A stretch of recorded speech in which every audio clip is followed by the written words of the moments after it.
मच्चेतो रमतां नित्यं त्वच्चारुचरणाम्बुजे यज्ञेशाच्युत गोविन्द माधवानन्द केशव कृष्ण विष्णु हृषीकेश वासुदेव नमोऽस्तुते।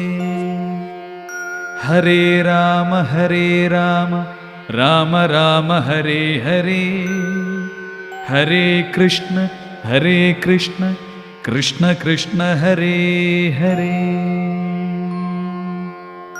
रामाय रामभद्राय रामचन्द्राय वेधसे रघुनाथाय नाथाय सीतायास्पदये नमः। अच्युतानन्द गोविन्द नामोच्चारणभेषजात् नश्यन्ति सकलारोगात् सत्यं सत्यं वदाम्यहम्।